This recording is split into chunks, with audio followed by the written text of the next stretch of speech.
जय माता दी। इस बार चैत्र नवरात्रि की शुरुआत खरमास के साथ हो रही है। ज्योतिष शास्त्र में खरमास को किसी भी शुभ मांगलिक कार्य के लिए ठीक नहीं माना जाता और इस समय सूर्य देव की चाल धीमी पड़ जाती है, सभी मांगलिक कार्यों पर रोक लग जाती है। ऐसे में भक्तों के मन में सबसे बड़ा सवाल ये है कि क्या खरमास में माँ दुर्गा की पूजा सफल होगी? क्या इस दौरान रखा गया व्रत फलदायी होगा? आइए जानते हैं इस दुर्लभ संयोग का सच और ये भी जानेंगे कि इस बार चैत्र नवरात्रि कब से शुरू और कब समाप्त होंगी, माता की सवारी क्या होगी और माता किस वाहन पर प्रस्थान करेगी। साथ ही आप जानेंगे दुर्गा अष्टमी और नवमी की तिथियों के बारे में भी। इस बार अष्टमी और नवमी तिथि 2 दिन पड़ने के कारण यह असमंजस बना हुआ है कि किस दिन अष्टमी का पूजन करें और नवमी का पूजन किस दिन करें, क्योंकि कभी कभी जब अष्टमी और नवमी एक ही दिन पड़ती हैं और अगले दिन कुछ ही समय के लिए नवमी तिथि रहती है तो कुछ श्रद्धालु अष्टमी और नवमी की पूजा एक ही दिन कर लेते हैं। शास्त्रों के अनुसार खरमास के दौरान विवाह, मुंडन, गृह प्रवेश और जनेऊ जैसे कार्य वर्जित माने जाते हैं। ज्योतिषीय दृष्टि से गुरु की राशि में सूर्य के होने से गुरु की शुभता कम हो जाती है, जिससे कि मानसिक कार्य इस दौरान रोक दिए जाते हैं, क्योंकि किसी भी मांगलिक कार्य के लिए गुरु का शुभ स्थिति में होना बहुत जरूरी होता है। लेकिन जब बात शक्ति की उपासना यानी नवरात्रि की आती है तो कुछ नियम बदल भी जाते हैं। नवरात्रि अपने आप में एक सिद्ध और शुभ अवधि है जिस पर खरमास का कोई भी नकारात्मक प्रभाव नहीं पड़ता, बल्कि इस समय में की गई पूजा अर्चना और दान पुण्य का फल 2 गुना मिलता है। इसलिए आप बिना किसी डर के व्रत रख सकते हैं, घट स्थापना कर सकते हैं। लेकिन भूल कर भी नवरात्रि के दिनों में इस बार कुछ काम ऐसे हैं जो करने से बचना चाहिए। हालांकि ये सब अपनी अपनी श्रद्धा पर भी निर्भर करता है। कुछ लोग खरमास के नियमों पर विश्वास करते हैं, कुछ लोग नहीं करते हैं, तो आप अपनी श्रद्धा के अनुसार कार्य करें। जैसे कि कुछ काम ऐसे हैं जो नवरात्रि शुरू होने के बावजूद भी खरमास क्योंकि चल रहा है इस दौरान, तो नया कारोबार या किसी भी नए काम की शुरुआत करने या कोई बड़ी प्रॉपर्टी खरीदने से बचना चाहिए। इस बार नवरात्रि के दौरान सगाई या शादी की तारीख पक्की करने से बचें। खरमास समाप्त होने तक इस कार्य को टाल सकते हैं। नवरात्रि के दौरान और खरमास के दौरान प्याज, लहसुन और मांस का सेवन बिल्कुल ना करें, क्योंकि ये धार्मिक दृष्टि से भी सही नहीं माना जाता। इस दौरान किसी का अपमान गलती से भी ना करें, वरना माँ दुर्गा नाराज हो सकती हैं। इस बार खरमास के दौरान नवरात्रि का पावन पर्व आया है, इसलिए शुभ मुहूर्त का महत्व भी बढ़ जाता है। और इस बार आप अगर अभिजीत मुहूर्त में कलश की स्थापना करें तो सबसे ज्यादा सही रहेगा। अगर आप खरमास के दोषों को पूरी तरह से समाप्त करना चाहते हैं तो पूजा की शुरुआत भगवान गणेश के साथ साथ सूर्य देव को अर्घ्य देकर करें।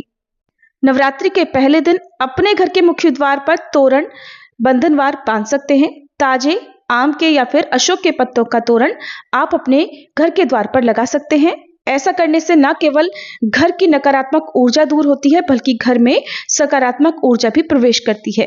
कलश की स्थापना भी वास्तु शास्त्र के अनुसार हो सके तो करें, क्योंकि वास्तु शास्त्र में उत्तर पूर्व यानी ईशान कोण को ईश्वर का स्थान माना गया है। सबसे अधिक सकारात्मक ऊर्जा घर के इसी कोने में होती है, इसलिए आपको इसी दिशा में कलश की स्थापना करनी चाहिए। माता की प्रतिमा और अखंड ज्योत की स्थापना भी ईशान कोण में ही करनी चाहिए। एक पीतल के कलश में अक्षत भरकर उसे मंदिर के उत्तर पूर्व हिस्से में रख सकते हैं। वास्तु के अनुसार इस उपाय को करने से धन धान्य में वृद्धि और घर में समृद्धि भी आती है। हिंदू पंचांग के अनुसार साल 2026 में चैत्र नवरात्रि का शुभारंभ 19 मार्च दिन गुरुवार से होगा और समापन होगा 27 मार्च को। इस दिन शुक्रवार पड़ रहा है। इस बार तिथियों के संयोग के कारण नवरात्रि 8 दिनों की भी मानी जा रही है, क्योंकि कुछ लोग अष्टमी और नवमी तिथि एक ही दिन मनाने की बात कर रहे हैं। तो आज की इस वीडियो में आप जानने वाले हैं चैत्र नवरात्रि की सभी तिथियों के बारे में, कलश स्थापना के शुभ मुहूर्त के बारे में, अष्टमी और नवमी तिथि कब से शुरू और कब समाप्त होंगी और किस दिन आप व्रत का पारणा कर सकते हैं। जानकारी पसंद आए तो वीडियो को लाइक करना मत भूलिएगा। इस बार चैत्र शुक्ल पक्ष की प्रतिपदा तिथि 19 मार्च गुरुवार को सुबह 6:54 से शुरू होगी। इससे पहले तक अमावस्या तिथि रहेगी, तो अमावस्या का आप स्नान सुबह कर सकते हैं और जब प्रतिपदा तिथि प्रारंभ हो जाए उस समय से ही आपको कलश स्थापना या फिर जो भी पूजा आदि है नवरात्रि की वो प्रारंभ करनी चाहिए। प्रतिपदा तिथि 20 मार्च दिन शुक्रवार को सुबह 4:52 पर शुरू होगी, इसलिए नवरात्रि का पहला दिन 19 मार्च गुरुवार को ही रहेगा। इस दिन कलश स्थापना का शुभ मुहूर्त सुबह 6:54 से 7:43 तक रहेगा।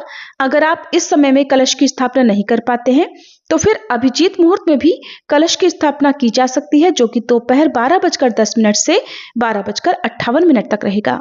अष्टमी तिथि प्रारंभ होगी 25 मार्च दिन बुधवार को दोपहर 1:51 से और अष्टमी तिथि का समापन होगा 26 मार्च दिन गुरुवार को सुबह 11:49 तक। इसके बाद में नवमी तिथि प्रारंभ हो जाएगी। ऐसे में जो लोग अष्टमी और नवमी एक ही दिन मनाने की बात कर रहे हैं, वे 26 मार्च गुरुवार को अष्टमी और नवमी की पूजा करके कन्या पूजन कर सकते हैं। अगर आपके यहाँ पर अष्टमी के दिन कन्या पूजन होता है तो सप्तमी तिथि को व्रत रखकर अष्टमी तिथि गुरुवार को सुबह 11:49 तक आप कन्या पूजन कर सकते हैं। अष्टमी तिथि के अंदर अंदर कन्या पूजन कर लेना चाहिए। और नवमी तिथि 26 मार्च गुरुवार को सुबह 11:50 से शुरू हो रही है और 27 मार्च शुक्रवार को सुबह 10:07 तक नवमी तिथि रहेगी। इसके बाद में दशमी तिथि लग जाएगी। ऐसे में जो लोग एक ही दिन यानी 26 मार्च गुरुवार को ही अष्टमी और नवमी मनाने की बात कर रहे हैं, वे 26 मार्च गुरुवार को सुबह 11:50 से लेकर 12:30 बजे तक दोपहर में कन्या पूजन कर सकते हैं, यानी नवमी का कन्या पूजन कर सकते हैं। इसके अलावा गुरुवार को शाम के समय भी सूर्यास्त से पहले पहले आप कन्या पूजन कर सकते हैं। और जो लोग 27 मार्च को ही नवमी मनाना चाहते हैं, हिंदू पंचांग के अनुसार वैष्णव नवमी 27 मार्च दिन शुक्रवार की ही रहेगी। अगर आप इस दिन नवमी मनाना चाहते हैं तो नवमी तिथि समाप्त होने से पहले पहले आप कन्या पूजन कर सकते हैं। ये थी आज की वीडियो। उम्मीद है आपको पसंद आई होगी। अगर अच्छी लगी हो तो वीडियो को लाइक करना मत भूलिएगा।